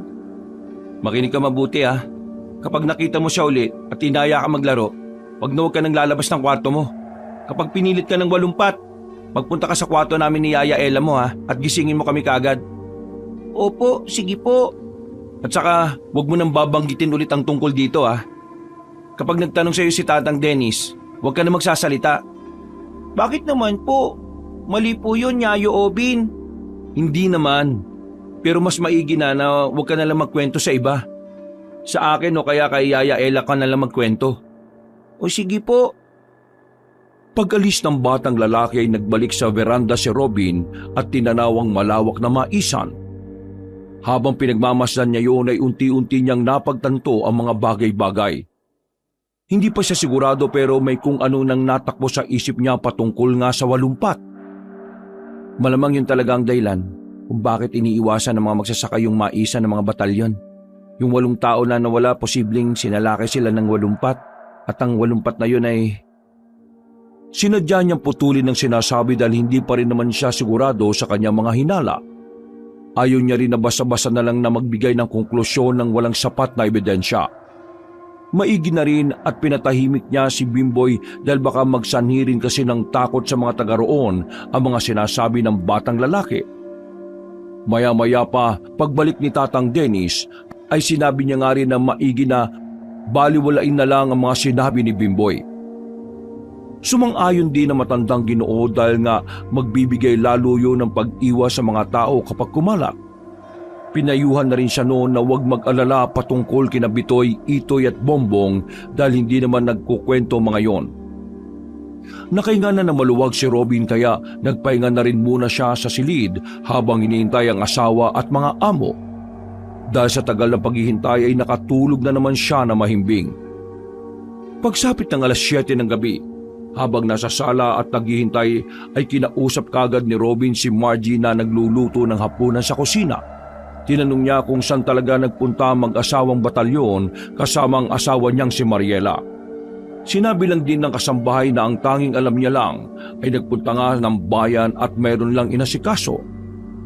Maya-maya pa, habang naghahapunan na hindi maintindihan ng matipunong Ginoo kung bakit siya tila kinakabahan. Kaya pagkatapos kumain ay tinawagan niya kaagad ang asawa na sumagot naman kaagad. O mahal, bakit ka pa napatawag? Bawal ko bang tawagan ng asawa ko? Siyempre nag-alala ako dahil kanina pa kayong umaga wala eh. Di ka man lang nag-text o tumawag para magsabi sa akin. Kilig naman ako roon at nag-alala ka sa akin. Pasensya na ah. Alam mo namang mahina ang signal dito sa lugar nila sir eh. Sa bagay. Nasaan na ba kayo niyan?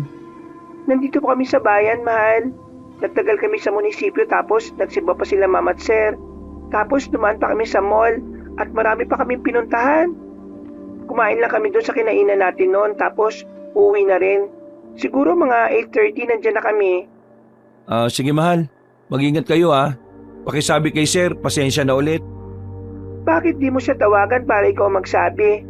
Ang lakas kasi ng hilik mo kanina eh. Ilang beses pa kitang ginising. Nag-text na ako kay sir. Wala naman daw problema. Para rin daw makapagpahinga ako at ma-enjoy ang bakasyon. Mabait pa rin talaga yung amo natin, no? O siya, sige mahal. Mahal, humihina ng... Tuluyan ang nawala ng signal kaya naputol na ang pag-uusap ng mag-asawa. Pagkababa ng cellphone ay nakahinga na ng maluwag si Robin dahil nakausap na niya ang pinakamamahal na asawa. Habang nakatambay sa veranda ay dumaan nga ulit sina Bitoy, Itoy at Bombong at nagpaalam na sa kanya. Sumunod na dumating si Tatang Dennis na nagtambay din sa veranda. Sabay nilang pinagmasdan ang bilog na buwan na tila nagdidilig ng liwanag sa buong taniman ng mais. Mukhang ginabi na sila sir ah. Alam mo ba kung saan sila nagpunta? May inasikaso lang daw ho at pauwi na raw sila. Kumain lang sa bayan. Mga 8:30 nandito na daw po yung mga yon. Ay mabuti naman at pauwi na sila. Bilog pa naman ngayon ang buwan. Oh? Ay, anong ibig sabihin nun, Tatang? Hindi na nakasagot ang matandang lalaki dahil muling nag-ring ang cellphone ni Robin. Pagkasagot niya rito ay narinig niya kagad ang mahinang boses ng asawa na putol-putol pa. Humina na naman kasi ang signal. Mahal, dadaan pa kami ng talyer dahil nasira ng sasakyan. Baka abutin na kami ng hating gabi. Ha? Ganun ba? O sige mahal, mag-ingat kayo ha. Nag-drop call nga kagad si Mariela dahil sobrang hina talaga ang signal. Napakamot na lang sa ulo si Robin at nang lingunin niya si Tatang Dennis ay pumasok na pala yun sa loob. Naiwan tuloy siyang nag-aalala kahit pa nagsabi na ang kanyang asawa. Hindi niya rin alam kung bakit ganun ang pakiramdam niya noong mga oras na yon. At mas lalo siyang kinabahan nang makarinig ng nakakakilabot na alulong ng aso mula sa hindi kalayuan. Napatingin siya sa kinaroroonan ng alulong hanggang sa mapatingin siya sa bilog na buwan. Nang dumapo sa katawan niya ang malamig na simoy ng hangin, ay pasimple siyang napayakap sa sarili. Tila may kakaibang takot na namuo sa kanyang puso kaya napasign of the cross siya bago pumasok sa loob ng bahay. Ingatan mo po sila, Lord. Pagdating sa sala ay naabutan niya si Bimboy na tila hindi mapakali dahil wala pa si Mariela. Dahil doon ay sinabi na kagad niya na gagabihin niyo ng uwi kaya wag nang hintayin pa. Nalungkot naman ang batang lalaki dahil hindi siya sanay na matulog na hindi tinatabihan ng kanyang yaya Ella. Kahit 10 taong gulang na ay nakasanayan niya talaga nakatabi yun sa pagtulog. Paano kaya ako makakatulog nito, Yayo Obin? Ayaw naman po ko samanin na Kuya Gerald at Ate Julia sa kwarto ko. Sige Bim, ako na lang muna tatabi sa'yo sa pagtulog. Talaga po? Oo. Katulad ng usapan ay sinamahan na nga ni Robin si Bimboy sa silid. Nagkwento siya ng mga nakakatawa at haka-hakang istorya hanggang sa makatulog ng mahimbing ang batang lalaki.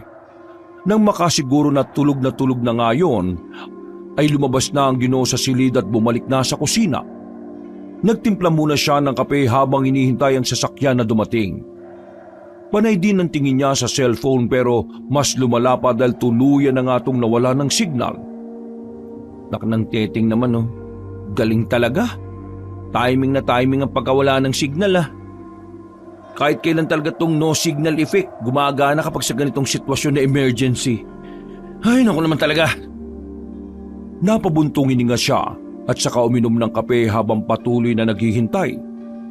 Nang maubos na nga ang iniinom ay naisipan na lang niyang magwalis-walis kahit malinis naman na ang bahay. Tinapos na kasi ni Margie ang mga gawain bago yung matulog. Mas nakakapagod talaga kapag nakatambay ka lang sa bahay. Kaya dapat talaga galaw-galaw din. Namiss ko tuloy bigla yung mag-drive sa Maynila. Yung sa mga pinupuntahan namin ni Sir. Nasabi niya ito sapagkat madalas kasi silang umaalis ni Ginoong Rostum at isinasama pa nga siya noon kung minsan sa mga kasino at sa mga kalaguyo nito. Nasanay na lang din siya sa mga ganoong kalakaran ng amo niyang lalaki. Magkagayon man, ay nirerespeto niya pa rin ang Ginoo dahil sa kabila ng bisyo noon ay responsabling ama pa rin naman yon sa mga anak at pamilya. Ay naku, nasa na kaya sila? Naknanto ko naman oh, wala pa rin signal.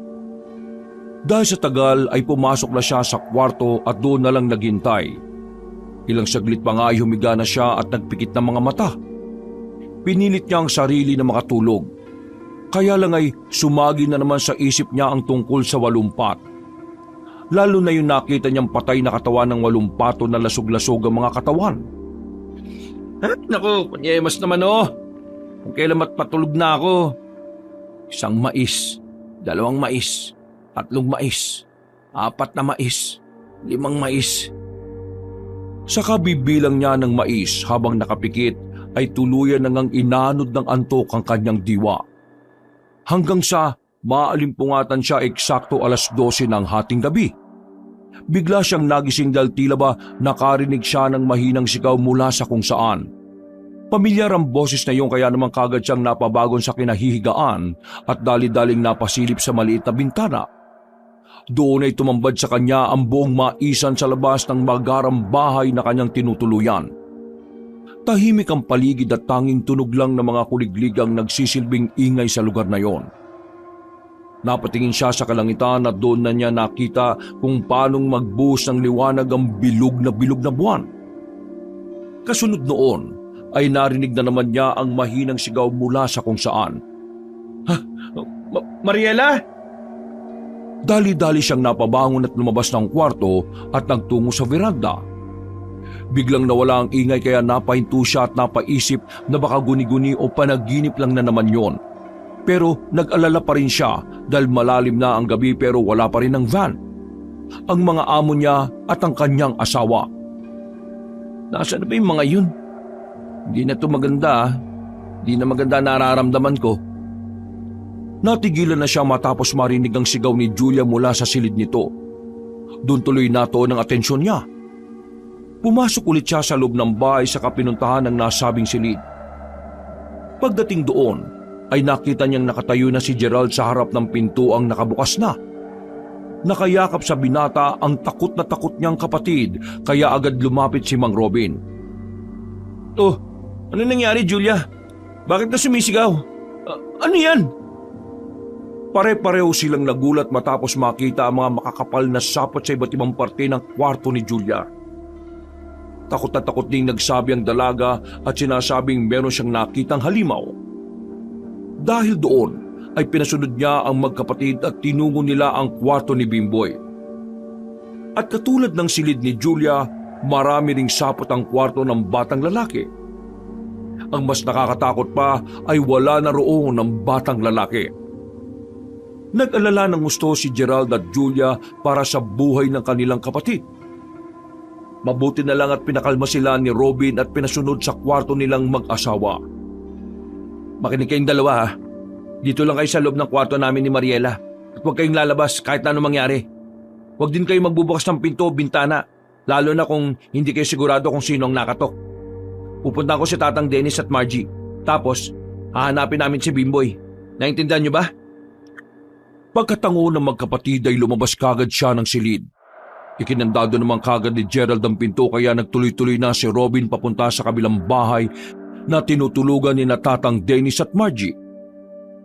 Natatakot pa siyang lumabas ng magarang bahay dahil baka makaengkwentro niya ang walumpat na hindi niya rin naman alam kung saan nagtatago. Ayon pa naman kay Tatang Dennis ay nagtatago lang sa mga sulok-sulok ang malagagambang aswang at naghihintay ng mabibiktima.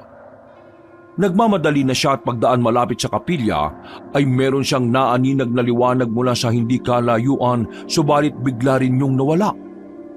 Marahan at maingat niyang sinundan ito hanggang sa makita sa hindi kalayuan si Margie na hawak-hawak ang maliit na lampara. Napakunot siya ng noo na punong-puno ng pagtataka. Anong ginagawa ni Margie dito sa labas ng ganitong oras ng hating gabi? Sinundan niya kung saan patungo ang babae hanggang sa pumasok yun sa kapilya na mas lalo niyang ipinagtaka. Matagal siyang nagmanman hanggang sa mawala ang liwanag sa loob nito.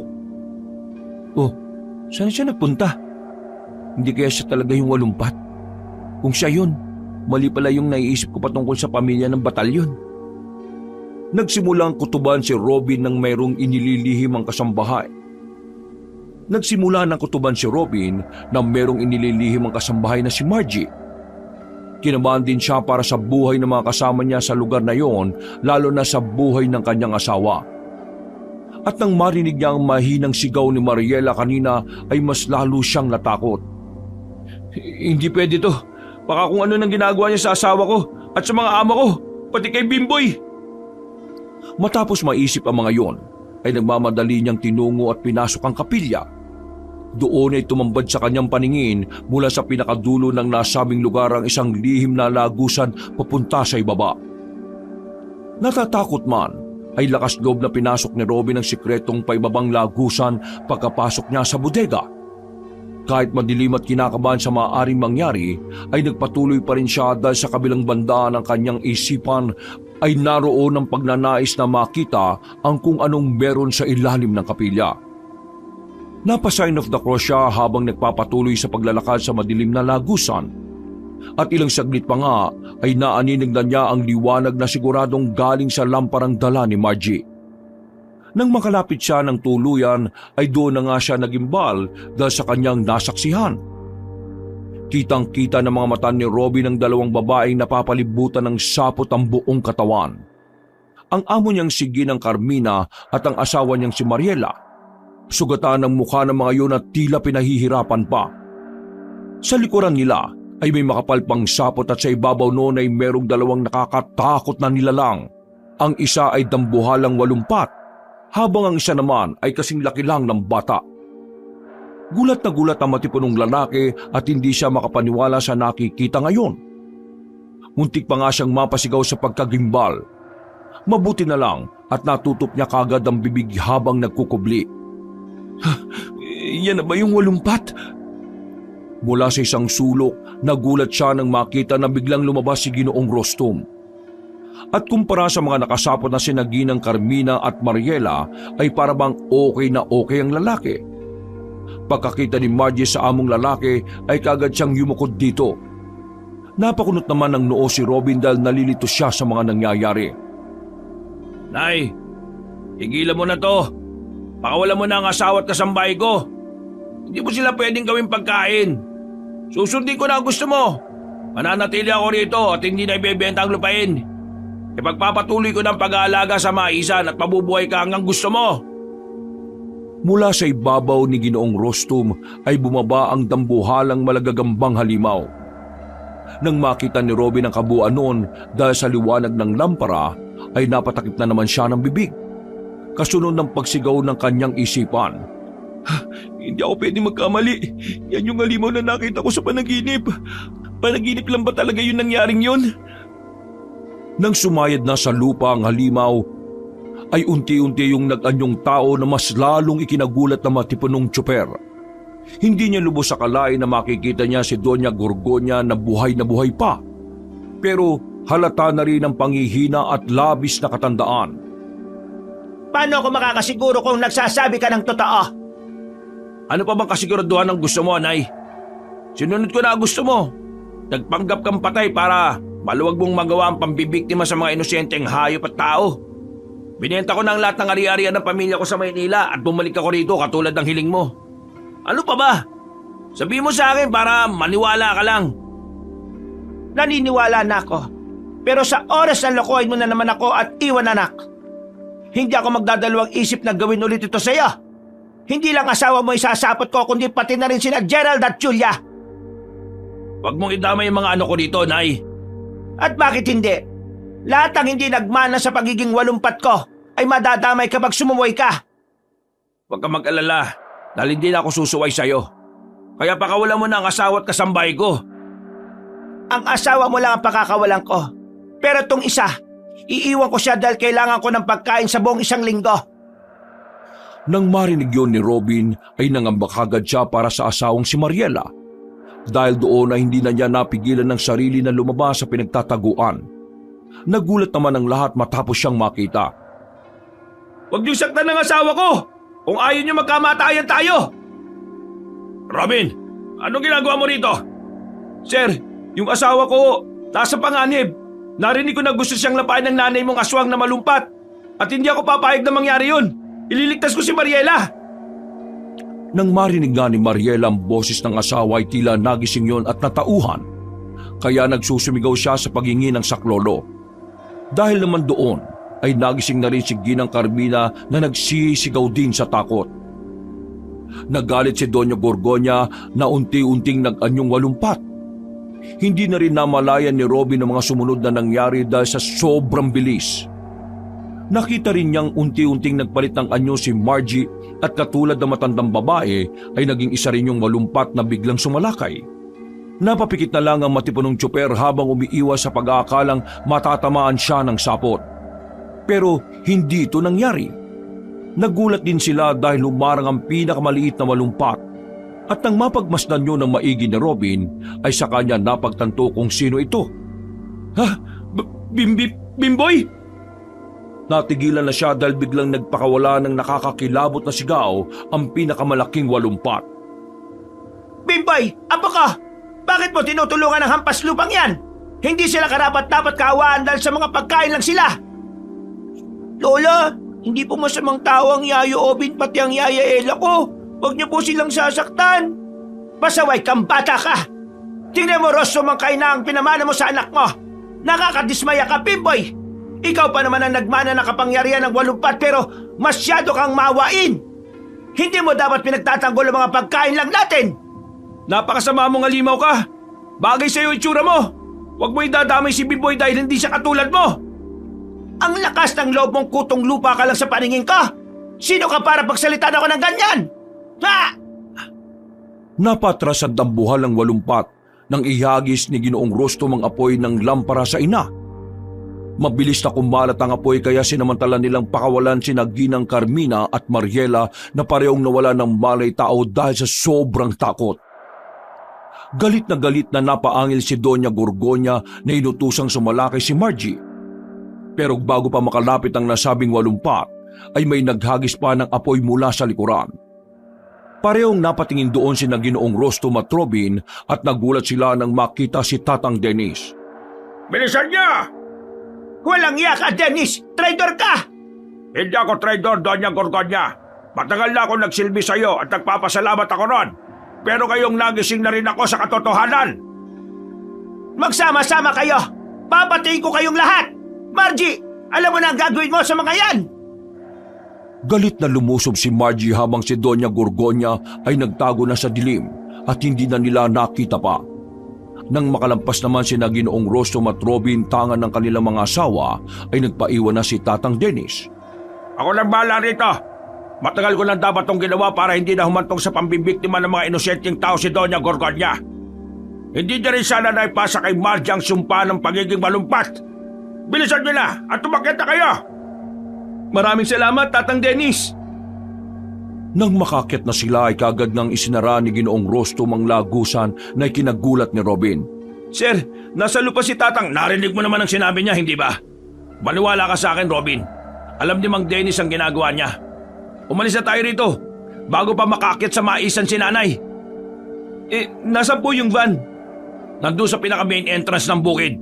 Tatakbo tayo papunta ron at aalis tayo ng ligtas sa lugar na ito. Pasensya na kung nadamay ko pa kayo ni Mariela sa gulo ng pamilya namin, ha? Sir naman, di ba sabi niyo naman na bahagi kami ni Mariela ng pamilya niyo? Tara na ho, saka na natin pag-usapan yan. Umalis na muna tayo ng ligtas. Pagkatango ng dalawa ay dali-dali nilang binalikan sa bahay sina Gerald at Julia. Pagkatapos ay lumabas kagad sila sa magarang bahay ni Doña Gorgonya. Habang tinatahak ang daan papunta sa main entrance ay nakita nga nila kung paano masunog ang kapilya. Kasama sa nasunog si Tatang Dennis at Margie na naiwan sa ilalim nito.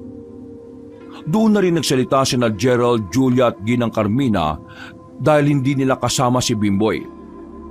Nang makita na nila ang van ay saka huminto ang among babae ni Robin habang umiiyak. Nakikiusap yun sa asawa na balikan ng bunso nilang anak. Pasensya na kayo pero hindi na natin mababalikan si Bimboy. Masakit din sa akin to pero wala na tayong magagawa pa. Kailangan na natin makalis dito bago pa tayo mapatay ng 80 kong nanay. Sana maintindihan niyo ako, Carmina, Gerald, Julia. Sa unang pagkakataon ay nakita ni Robin kung paano umiyak ang amo niyang lalaki. Dahil doon na hindi na rin tuloy niya mapigilang mapayak pero hindi niya yun ipinahalata. Si Mariela naman ay humagulgol din ng humagulgol dahil sa kanya na lumaki si Bimboy. Hindi niya rin matanggap na mawawala na lang ng ganoon ng batang lalaki. Nasa kalagitnaan pa sila ng pagdadalamhati ay bigla nga nilang narinig ang mahinang boses ng batang lalaki mula sa hindi kalayuan. Mama! Papa! Ate! Kuya! Yaya Ella! Yaya Obit! Hintayin niyo po ako! Buhay po ako! Gulat silang napatingin sa kinaroroonan ng boses at gano'n na nga ang tuwa nilang lahat nang makita si Bimboy na tumatakbo. Subalit napawi rin ang tuwa na yon nang makita nila ang dambuhalang walumpat sa likuran ng batang lalaki. Ilang metro ang layo sa kanya. Bilis po, Bimboy! Takbo na ang bilis! Hindi ko kayo hahayaang makatakas! Lahat kayo mga walang silbi at gagawin ko lang pataba sa maisan ko! Dahil doon ay kagad silang nagsakayan sa van. Pinandar nga kagad yun ni Robin dahil mabuti na lang ay naiwan ang susi mismo sa sasakyan. Kumapit kayong lahat! Ililigtas natin si Bimboy at ipinapangako kung hindi tayo aalis dito nang hindi siya kasama. Mabubuhay tayong lahat! Pangako ko yan sa inyo! Kagad minaobra na matipunong tsoper ang sasakyan. At kahit natatakot ay nilakasan niya ang loob para mailigtas lang ang batang lalaki. Lakas loob siyang sinalubong ng dambuhalang walumpat na patuloy na nagbubuga ng sapot na siya namang sinasalagdi ni Bimboy at ibinabalik lang. Nang malapit na sila, ay kaagad binuksan ni Ginoong Rostom ang malaking pinto ng van at saka naman hinatak ni Gerald ang bunsong kapatid. Huminto sila saglit at kaagad umikot. Nang aabanti na, ay biglang tumigil ang sasakyan dahil natamaan ang gulong ng sapot. Nang sasalakay na ang walumpat, ay biglang may naghagis dito ng apoy. Nang mapalingon sila roon ay nakita nila ang owner jeep na sakay sina Bitoy, Itoy at Bongbong. Napaangil na naman sa galit si Doña Gorgonya at dito naman natuon ang atensyon niya. Sinimantala yun ni na Robin. Lumabas sila saglit at tinanggal ang sapat sa gulong sa katuluyang umalis sa lugar na yon. Narinig na lang nila sa hindi kalayuan ang pagsigaw ng galit na walumpat. Nakita rin nila na tila may mga nasusunog na pero hindi na nila yun pinansin pa. Malaki ang pasasalamat nilang lahat dahil nakaligtas sila sa lagim na yon. Kinabukasan nga ay nabalita na lang nila na nasusunog pa rin hanggang ngayon ang maisan. Makalipas ang ilang araw, binalikan niyo ni Ginoong Rostom kasama si Robin pero puro sunog na ang nakita nila kahit ang bahay. Nakahinga ng maluwag ang Binalikan niyo ni Ginoong Rostom kasama si Robin pero puro sunog na ang nakita nila kahit ang bahay. Nakahinga ng maluwag ang Ginoo pero ang mas ipinagpapasalamat niya ay ligtas ang buo niyang sambahayan. Nanatiling sikreto at palaisipan sa mga taga roon ang totoong nangyari sa lugar na yon. Ilang buwan matapos ang insidenteng yon, ay nabenta nga ang nasabing lupain at ito ang ginamit na panimula ng pamilya para sa panibagong buhay. Dinala rin nila si Bimboy sa isang mahusay na albularyo upang maipagamot ng paunti-unti ang sumpa ng pagiging walumpat. Napag-alaman kasi ni Ginoong Rostom na maaring maalis ang bisa noon pero matagal na proseso na maaring umabot ng ilang taon. Hindi nila sinukuha ng bagay na yon hanggang sa tuluyang nakalaya si Bimbo ng eksakto 21 niyang kaarawan. Wakas!